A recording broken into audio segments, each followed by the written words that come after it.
Welcome to my English channel, English Grammar Abdus Salam. My dear viewers and respectable participants, I would like to inform you that during our previous class we have discussed about assertive sentence and its structures, and then interrogative sentence, and that was simple interrogative sentence and its structures. But today I am going to discuss about WS question, which is a little bit different from simple interrogative sentence or yes no question. Okay, I hope you will be very much easy and simple at the time of learning English with me, Abdus Salam, assistant teacher, Rajshahi Collegiate School, Rajshahi. WS question.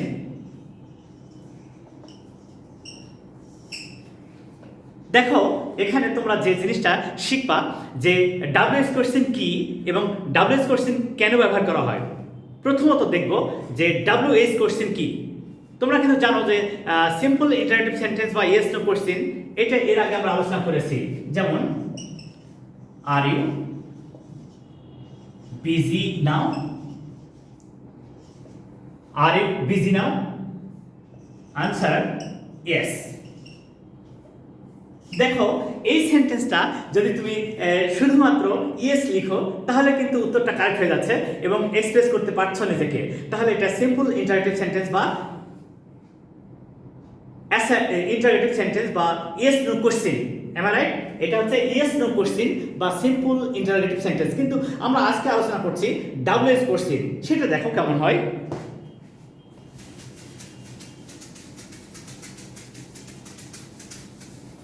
সেটা হচ্ছে হু are you. এই যে হু দ্বারা প্রশ্ন করলাম তোমাকে, আমি কিন্তু এখানে হু দ্বারা তোমাকে প্রশ্ন করেছি। হু আর ইউ এটা কিন্তু ইয়েস বা নো লিখলে উত্তর লেখা যায় না বা নিজেকে সঠিকভাবে তুলে ধরা যায় না। তার অর্থ হলো এটাই হচ্ছে WH কোশ্চেন। দেখো এখানে W ও H এই দুটি লেটার আছে। তাহলে আমরা এখানে কি শিখলাম? আমরা শিখলাম ইন্টারেক্টিভ সেন্টেন্স যে দুটা শ্রেণী ভাগ আছে, একটা সিম্পল ইন্টারেক্টিভ বা ইয়েস নো কোশ্চেন, আর এইটা হচ্ছে WH কোশ্চেন। যে কোশ্চেনের উত্তরটা শুধু ইয়েস বা নো লিখে উত্তর করা যায় না, তাই করা হচ্ছে WH কোশ্চেন। আসলে WH কোশ্চেনগুলো কেন নামকরণ করা হলো এটা আমরা দেখব। যে সমস্ত ওয়ার্ডস এ ডাব্লিউ ও এইচ লেটার দুটি থাকে, ও তাদের দ্বারা, এখানে যে জিনিসটা আমরা খেয়াল করব, এখানে কি বলছে যে যে সমস্ত ওয়ার্ডস এ ডাব্লিউ ও এইচ লেটার দুটি থাকে ও তাদের দ্বারা ইন্টারোগেটিভ সেন্টেন্স তৈরি করা হয়।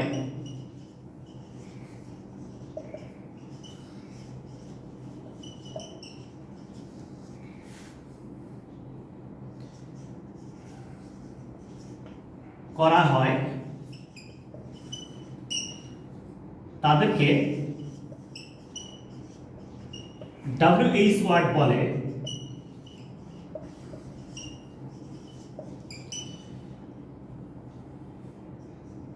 তাদেরকে WH ওয়ার্ড বলে। যেমন who, whom, whose, what, which, when, who, whom, whose, what, which, when, why, how, who, whom, whose, what, which, when, why, how,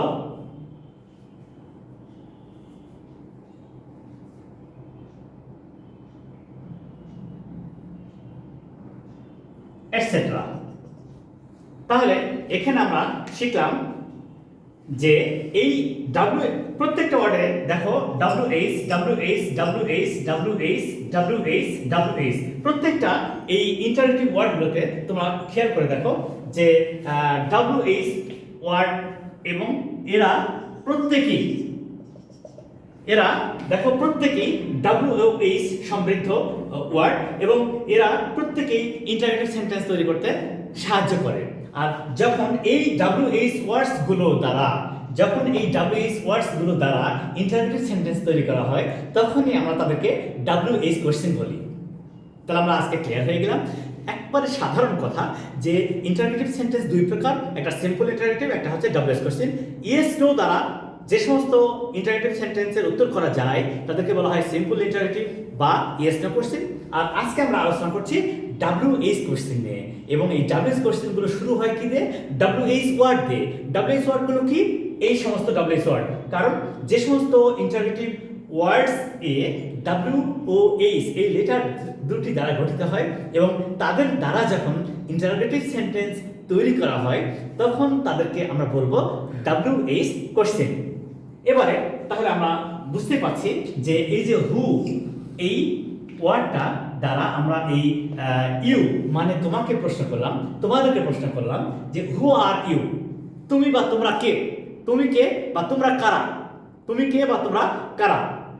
তাহলে উত্তর কিন্তু ইয়েস নো লিখলে হবে না, তখন লিখতে হবে I am Rafiq, I am Abdul Salam, I am Salma ইসলাম।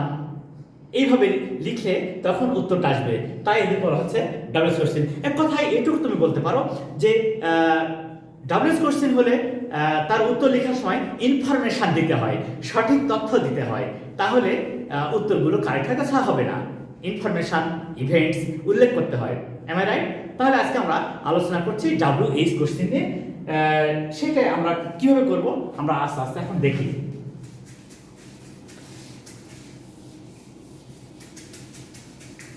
সবকিছু একটা সিস্টেম অনুযায়ী হবে এবং আমার যে সিস্টেমটা সেটা হলো একেবারে সাধারণ সহজ, যেন প্রত্যেকটা ওয়ার্ডস এবং সেন্টেন্স বুঝতে পারে।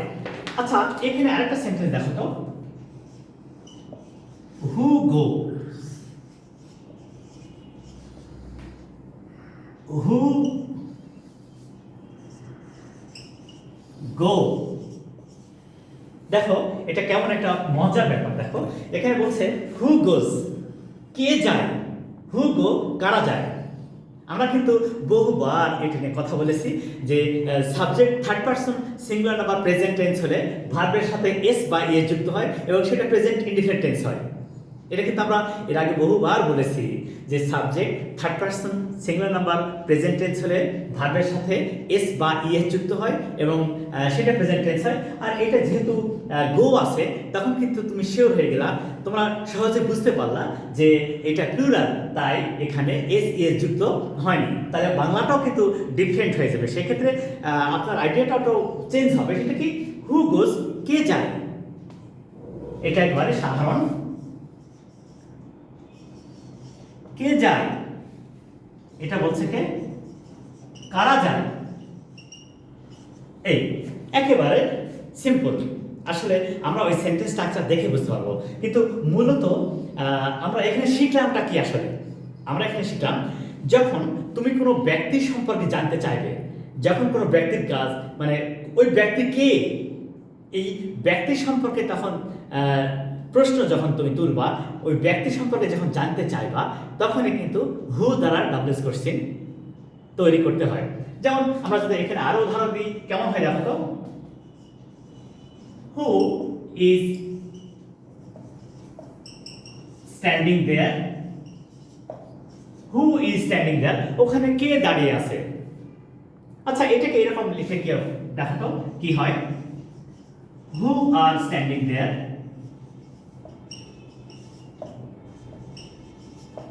হু আর স্ট্যান্ডিং দেয়ার। আসলে কে ওখানে দাঁড়িয়ে আছে, কারা ওখানে দাঁড়িয়ে আছে।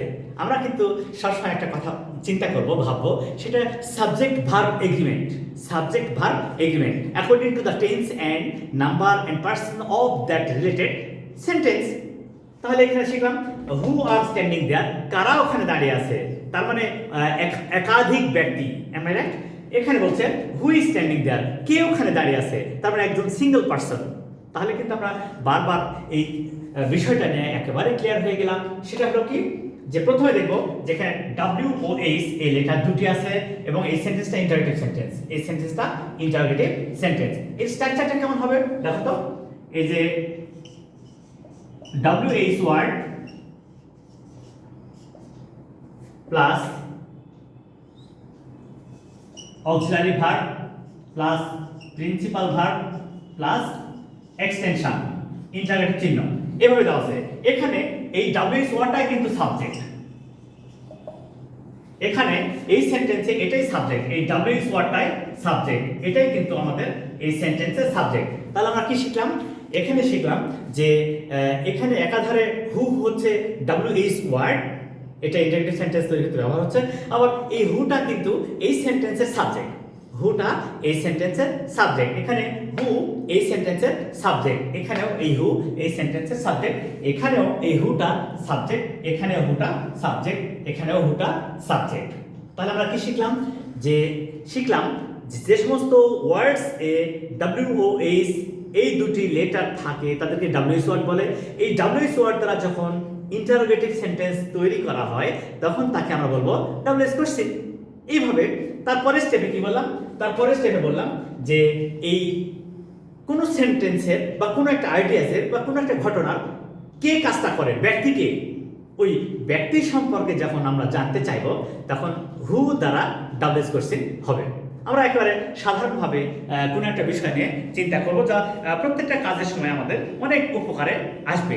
তাহলে এখানে হু ডাব্লিউএইচ ওয়ার্ডটা নিয়ে আমরা শিখলাম এবং হুটাকে আর কিভাবে ব্যবহার করা যায় সেটা নিয়ে আমরা কথা বলবো।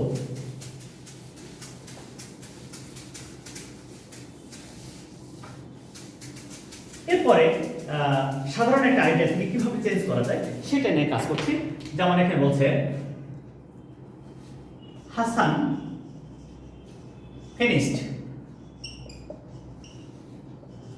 finished that work. Hasan subject, এটা পার্সন, হাসান সাবজেক্ট এবং সেটা পার্সন, ফিনিশড এটা verb transitive VT, that work object.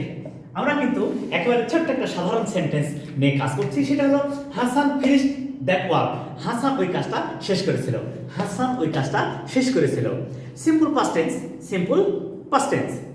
তাহলে এই সেন্টেন্সে হাসানকে সাবজেক্ট, তাহলে হাসান এখানে আমরা যদি ডাব্লিউএইচ কোশ্চেন করি তাহলে এটা হবে হু, কে, who finished that work, who finished that work, কে ওই কাজটা শেষ করেছিল? হাসান, এটা সাবজেক্ট এবং ডাব্লিউএইচ ওয়ার্ড। এটা এই সেন্টেন্সে আমরা এখানে বারবার একটা বিষয় ক্লিয়ার করলাম, সেটা হলো যে কোনো ব্যক্তি সম্পর্কে যখন আমরা জানতে চাইব, যে কোনো ব্যক্তি সম্পর্কে, যেমন হাসান একজন ব্যক্তি, এই সম্পর্কে যখন আমরা জানতে চাইব তখন কিন্তু আমরা বারবার বলছি হু দ্বারা ডাব্লিউএইচ কোশ্চেন হবে। একটা মজার ব্যাপার খেয়াল করতে হবে তোমাদেরকে, ব্যাপারটা খুবই মজার এবং interesting and important also, that is W H question যদি ভালোভাবে শিখতে পারো তাহলে কিন্তু ডায়ালগ লেখা যায়। তুমি যখন কারোর সঙ্গে কথা বলবা, কোনো কনভারসেশন করবা, ডায়ালগ তৈরি করবা, বা কোনো ব্যক্তিকে কোনো বিষয় নিয়ে আলোচনা করছো, তখন কিন্তু W H question is very very important, because without learning W H question properly you can't make a successful dialogue, you can't express yourself properly and nicely. So it is very very important for all of you to have the command over WH question. Am I right? Okay, we are going to the next.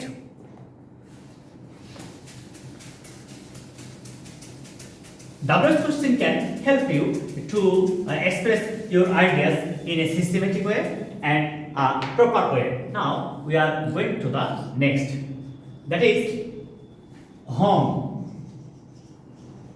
You know who, it is subject, home it is object form, hers it is possessive form.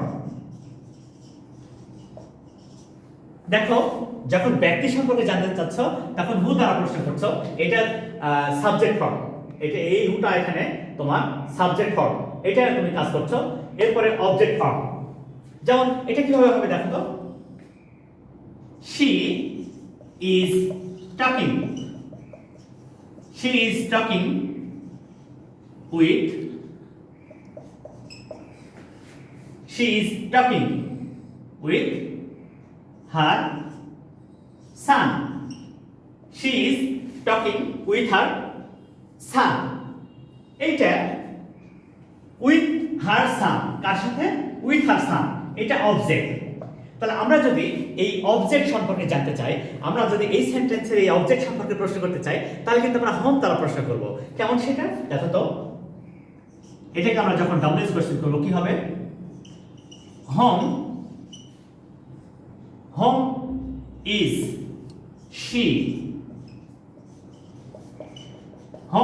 she talking with? whom is she talking with? সে কার সঙ্গে কথা বলছে? সে কার সঙ্গে কথা বলছে? এটা কিন্তু আমাদের কাছে একেবারে স্পষ্ট এবং ক্লিয়ার হয়ে গেল যে যখন ব্যক্তি সম্পর্কে আমরা কোনো কথা বলবো তখন হু দ্বারা প্রশ্ন করব। ওই সেন্টেন্সেরই ব্যক্তি যদি অবজেক্ট আকারে থাকে, ওই সেন্টেন্সের ব্যক্তিবাচক বিষয়টা যদি অবজেক্ট আকারে থাকে, তখন হোম দ্বারা ডাবল কোশ্চেন হবে। এটা আমরা একেবারে সহজেই ধরে নিব। তারপরে এই সেন্টেন্সটা খেয়াল করলে কেমন হবে দেখা যাক তো।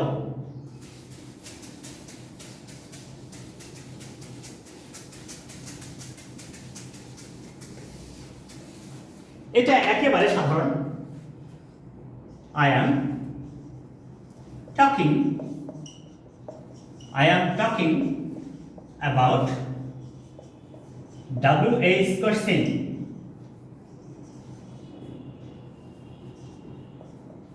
I am talking about WH question. এটা সাধারণ কথা, একটা অ্যাসার্টিভ সেন্টেন্স। এই সেন্টেন্সটাকে যখন আমরা WH question করব, তখন কি হবে? এখানে সেই ক্ষেত্রে আমরা কি ব্যবহার করছি? এখানে ব্যবহার করছি হোয়াট। এখন প্রশ্ন হলো অ্যাবাউট WH question, তাহলে ওটা একটা বস্তু বা ঘটনা, what are you talking about? What are you talking about? তাহলে আমরা এখানে কি শিখলাম? একেবারে একটা সাধারণ জিনিস শিখলাম। যখন কোনো সেন্টেন্সের কোনো বিষয় বা ঘটনা সম্পর্কে জানতে চাইবো, তখন হোয়াট দ্বারা ডাবল কোশ্চেন হয়। এখানে আই ছিল ফার্স্ট পারসন, যেহেতু এটা আমরা তাকে প্রশ্ন করছি, তখন এটা সেকেন্ড পারসন হয়ে গেল। আর যেহেতু ফার্স্ট পারসনের সঙ্গে এম থাকে, সেকেন্ড পারসনের সঙ্গে আর হয়, তাই what are you talking about, এইভাবে সেন্টেন্স স্ট্রাকচার হলো। এই সেন্টেন্সে যেহেতু সাবজেক্টটা হচ্ছে ইউ, স্ট্রাকচার কি? এই স্ট্রাকচারটা কেমন হলো দেখো, WH word plus auxiliary verb plus subject plus verb plus extension, internet চিহ্ন। এইভাবে যখন আমরা তুলে ধরবো, তখন কিন্তু একেবারে সহজেই আমরা কাজটা করতে পারবো। তাহলে আজকে আমরা WH কোশ্চেনের একটা অংশের আলোচনা করলাম, এরপরে আমরা আরো WH কোশ্চেনে বিস্তারিত আলোচনা করব। So my dear viewers, thank you all and thank you very much for attending your classes, and I would like to request all of you to follow my lectures regularly, and please watch all of the videos, because all the videos are informative and they can help you to learn English easily and simply, and I hope you are learning English with me easily and comfortably. Thank you all. Please watch my video. Please if you think it is better for you, like it, share it and subscribe it. Assalamu alaikum.